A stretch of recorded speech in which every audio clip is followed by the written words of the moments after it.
नमस्कार दोस्तों, एक बार फिर से आपको आपके इस YouTube चैनल में आपका स्वागत है। अगर आप इस चैनल पर नए हैं तो कृपया इस चैनल को सब्सक्राइब कर दें, बेल आइकन नोटिफिकेशन पर क्लिक कर दें और वीडियो को लाइक एंड शेयर जरूर कर दें ताकि समय-समय पर आपके समक्ष और भी बेहतरीन वीडियोस बनाने का हमें मौका मिलता रहे। दोस्तों 18 मई 2023 को माननीय सुप्रीम कोर्ट ने कई जजमेंट्स प्रोनाउंस की है। इसमें 2 वीडियोस हम ऑलरेडी बना चुके हैं। आइए हम जो पार्ट 3 में एक और जजमेंट इस वीडियो के माध्यम से समझने की कोशिश करते हैं इस वीडियो में कि क्या माननीय सुप्रीम कोर्ट ने निर्णय दिया था। तो देखिए ये क्रिमिनल अपील नंबर 1592 ऑफ 2023 की जो कि स्पेशली पिटीशन क्रिमिनल 6688 ऑफ 2017 की थी, जिसमें अपीलेंट वर्सेस रिस्पोंडेंट्स 2 अपीलेंट्स हैं यहाँ पर और जो रिस्पोंडेंट है वो state of West Bengal and another है। तो ये एक प्राइवेट कंप्लेंट है जो कि फाइल की गई थी और इसमें क्रिमिनल कंप्लेंट जो है मजिस्ट्रेट कोर्ट में गई थी 156(3) के अंदर, जिसपे FIR जो है उसमें डायरेक्शंस दी गई थे कि और जो FIR जो है वो 468, 471 और जो 120B है क्रिमिनल कॉन्स्पिरेसी में रजिस्टर की गई थी। तो उसको चैलेंज किया गया था हमारे हाई कोर्ट में और हाई कोर्ट ने जो है पिटीशन को खारिज कर दिया था। अब उससे एग्रीवेट होके यहाँ पर अपीलेंट्स ने एक जो क्रिमिनल अपील है जो कि स्पेशली पिटीशन क्रिमिनल में डाली थी। तो आइए माननीय सुप्रीम कोर्ट ने क्या निर्णय दिया था तो इसके ऊपर थोड़ा सा समझ लेते हैं, क्योंकि यहाँ पर जो अपीलेंट्स हैं वो एक जो प्रेसिडेंट और वाइस प्रेसिडेंट है एक इस्कॉन जो टेम्पल्स हैं उनके। तो एक एलिगेशंस थी, एक रिलेटेड थी कि बस से रिलेटेड थी कि एक लग्जरी बस थी वो उसको जो कंप्लेंट ने ये कंप्लेंट डाली थी कि जो लग्जरी बस थी वो उनके जो एरिया है वहाँ पर लोकेट नहीं हुई है और जो एलिगेशन जो है अपीलेंट्स के ऊपर लगाई गई थी। तो थोड़ा सा फैक्चुअल एस्पेक्ट्स को समझते हैं, क्या दिया था निर्णय और माननीय सुप्रीम कोर्ट ने क्या पाया और क्या लिमिटेशन का आधार जो है वो एप्लीकेबल होगा। तो आइए जजमेंट के कंटेंट्स को समझने की कोशिश करते हैं। तो देखिए अपील्स थी जो कि एक कॉमन जजमेंट थी जो कि 22/3/2017 को high court of Calcutta high court ने CRR जो क्रिमिनल रिवीजन पिटीशन है उसमें जो है वो डिसमिस कर दी थी दोनों अपीलेंट्स की और चार्जशीट जो फाइल की गई थी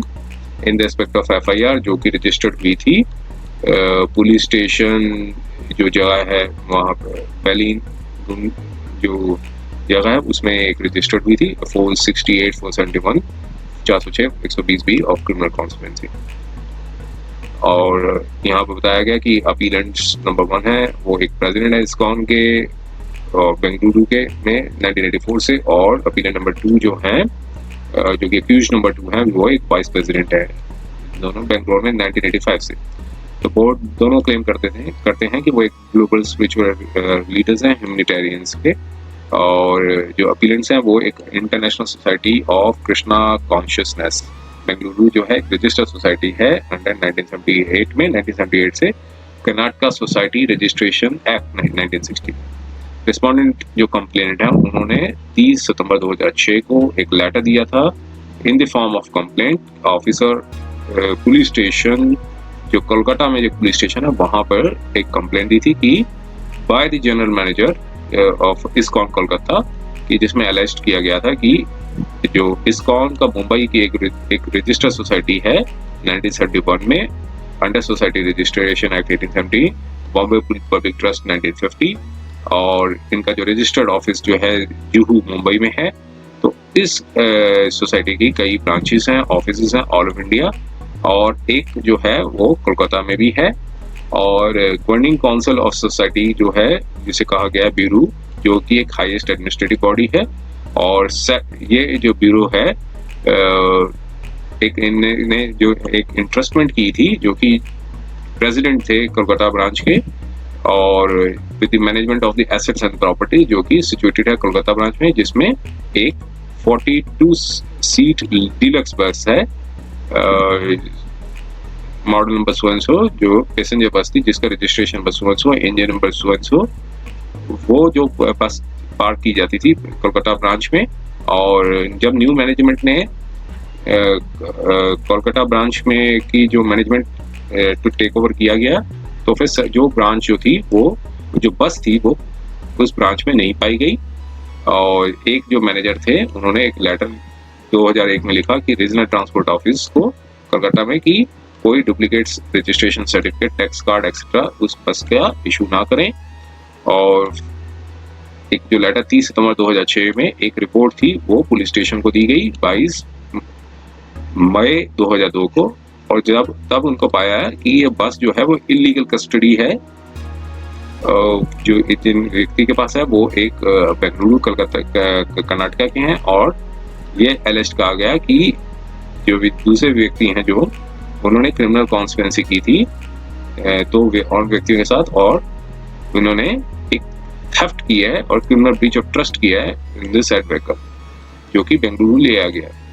तो ये भी कहा गया कंप्लेंट में कि जो ओरिजिनल रजिस्ट्रेशन सर्टिफिकेट है जो कि कलकत्ता ब्रांच के पास है, ना इधर जो जिन व्यक्तियों के नाम लिए गए थे और कोई भी जो व्यक्ति हैं उनके पास अथॉरिटी नहीं है उन व्हीकल्स को ट्रांसफर करा सके बेंगलुरु से, और रजिस्ट्रेशन ऑनर जो है उस और या फिर चेंज करा सके रजिस्टर्ड ऑनर थे व्हीकल के। और उसके बाद कोई एक्शन नहीं लिया पुलिस ने लेटर के बेसिस पे कंप्लेंट ने जो ब्रांच मैनेजर थे इस्कॉन के, उन्होंने private complaint chief judicial magistrate Alipur में डाली, और उन व्यक्तियों जो कि अपीलेंट्स हैं उनके नाम डाले under section 156(3) of CrPC. Case registered हुआ criminal case number 100 chief judicial magistrate Alipur में, और कोर्ट पिटीशन के अंदर 156 में जो डाली गई थी एप्लीकेशन, तो फिर उसको रजिस्टर किया गया एफआईआर, और ऑफेंसेस थे 379 थेफ्ट का, 411, 406, 408, 120, 468, 471 आईपीसी। इन्वेस्टिगेशन कंप्लीट होने के बाद चार्जशीट थी वो चीफ जुडिशियल मजिस्ट्रेट अलीपुर के में डाली गई, और जो है 4 व्यक्तियों के नाम थे वो दिए गए, और जिसमें 2 अपीलेंट्स हैं यहाँ पे, और उनका जो चार्जेस लगाए गए थे सेक्शन 468, 471 और 120 भी। जो 468 है जो कि फॉर्जरी रिलेटिंग टू चीटिंग है, और 406 ब्रीच ऑफ ट्रस्ट को कहते हैं, 120 भी क्रिमिनल कॉन्स्पिरेसी। अपीलेंट अक्यूज ने पिटीशन जो है क्रिमिनल रिवीजन पिटीशन फाइल की हाई कोर्ट में क्वैश करने के लिए, हाई कोर्ट ने डिसमिस कर दी, और यहाँ पर सबमिशंस दिए दोनों पार्टीज ने कहा कि एक तो 8 साल बाद कंप्लेंट डाली गई है, और जो वेक्सिटियस है प्रोसीडिंग्स जो उनको मतलब हरास करने के लिए डाला गया, और अगर फेस वैल्यू को भी ले लिया जाए तो भी कोई चार्जेस नहीं प्रूफ होते हैं, और अपोजिट पार्टी ने डिनाई किया इसको। अब कोर्ट ने अपनी ऑब्जर्वेशन दिए, ऑब्जर्वेशन में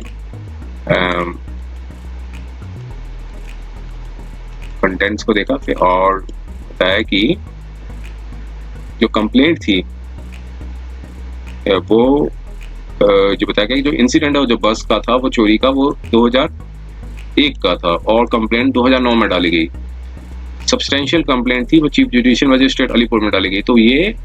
बिलीवेबल नहीं है कि जो कंसर्न पुलिस स्टेशन कोलकाता में कोई एक्शन नहीं लिया। 2002 में कंप्लेंट डाली थी जबकि एक पावरफुल बॉडी थी इस्कॉन कोलकाता की, और 2006 में एक लेटर ब्रांच मैनेजर ने कोलकाता में लिया। रिस्पॉन्डेंट नंबर 1 ने कोई भी कॉन्क्रीट एक्शन नहीं लिया जो कंप्लेनेंट थे, और कि जो कंप्लेंट को रजिस्टर कराया जा सके, या फिर जो चोरी हुई है बस की 8 साल तक कोई एक्शन नहीं लिया।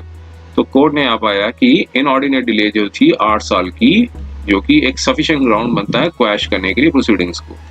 और लग्जरी बस जो थी इस्कॉन कोलकाता ब्रांच की थी सो प्रीशियस थी कि उनको साइलेंट नहीं रहना चाहिए था 8 साल तक। तो criminal machinery set into motion तभी हुई जब इंसिडेंट जो टेक प्लेस हुआ 8 साल पहले हुआ था, तो जो कि एक नथिंग बल्कि एक शेयर मिसयूज है और abuse process of the court है। और कंप्लेंट को पढ़ने के बाद भी कोर्ट ने पाया कि जो एफआईआर रजिस्टर्ड हुई थी 2009 में, तो ये जो कि एक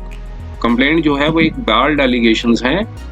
और जो कि theft of the bus in question है। कोई मटेरियल और डॉक्यूमेंट प्रोड्यूस नहीं किया कंप्लेनेंट ने कि सब्सटेंशिएट किया जा सके एलिगेशंस को अपीलेंट्स के अगेंस्ट में, और कोई इन्वेस्टिगेशन में भी कोई एविडेंस जो है वो नहीं कलेक्ट किया गया इन्वेस्टिगेटिंग ऑफिसर द्वारा, जिससे प्राइम फेशियल सेटिस्फाई हो कि इंग्रेडिएंट्स जो है 468, 431, 120 के प्रूफ होते हैं, तो मतलब कंस्टिट्यूट होते हैं। और अगर फेस वैल्यू को भी ले ली जाए तो कभी एलिज्ड ऑफेंसेस भी जो नहीं कॉल्ड आउट होते हैं, अनलेस नन ऑफ द जो इंग्रेडिएंट्स हैं वो कंस्टिट्यूट करें कि जो एलिज्ड ऑफेंसेस बनते हैं। और जो काउंसिल थे उन्होंने स्टेनलेसली आर्ग्यू किया कि डॉक्यूमेंट्स जो हैं transfer for ownership and registration of बस थी वो कोर्ट ने बताया कि जो डॉक्यूमेंट्स थे वो एग्जीक्यूट कर लिए गए थे by the then authorised person जो थे इस्कॉन के। तो जो सारे डॉक्यूमेंट्स थे वो उन डॉक्यूमेंट्स को नहीं कंसिडर करना चाहिए प्रोसीडिंग्स में, क्योंकि ये part of the chargesheet papers नहीं है।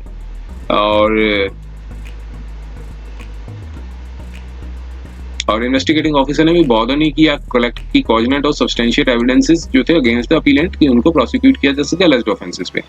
कोई साइंटिफिक एविडेंस कलेक्ट नहीं किया गया फॉर्जरी का जिससे पता चले कि किस तरीके से कब किसने किया, कब किया और किस तरीके से किया थेफ्ट ऑफ द व्हीकल और forgery of the documents committed. तो ये एक प्रोसिक्यूशन अगर कंटिन्यू होगा तो एक एम्प्टी फॉर्मेलिटी होगी जिससे कोर्ट का टाइम वेस्टेज होगा। तो यह साथ में कोर्ट ने कहा कि हाई कोर्ट के पास पावर है क्वैश कर सकती हैं प्रोसीडिंग्स को अंडर 482 में, ताकि abuse of the process of the court को बचाया जा सके। अब पावर जो थी सेक्शन है जो चूंकि स्पैरिंगली यूज करनी चाहिए विद कॉशियस के साथ, क्योंकि जब एक clear abuse process of the law जो है अक्यूज द्वारा अक्यूज के ऊपर बन रहा हो, तो जो जजमेंट्स थी उस पर रिलाई किया और यहाँ पर कोर्ट ने पाया कि कोई शेडो ऑफ डाउट नहीं था कि जो एक तो इनऑर्डिनेट डिले है, अनएक्सप्लेनेबल डिले है 8 साल का, जो कि एक share misuse and abuse of the process of the court है, जो कि पर्सनल कोर्ट्स सेटल करने के लिए अपीलेंट्स के लिए और इस तरह की मैलिशियस प्रोसिक्यूशन को कंटिन्यू करना जो होगा एक फर्दर अब्यूज होगा, मिसयूज ऑफ द पावर होगा। मोर पर्टिकुलरली जब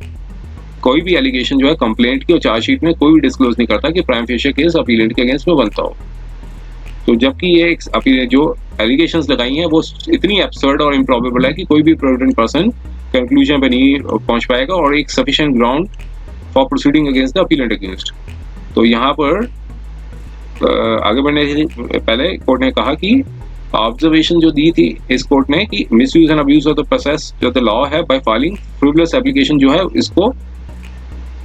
नीड्स टू बी रिप्रोड्यूस्ड। तो वो सारी जो जजमेंट्स आई थी उस पर रिलाई किया। अब यहाँ पर कहा कि bad points drive out the good points also. तो यहाँ पर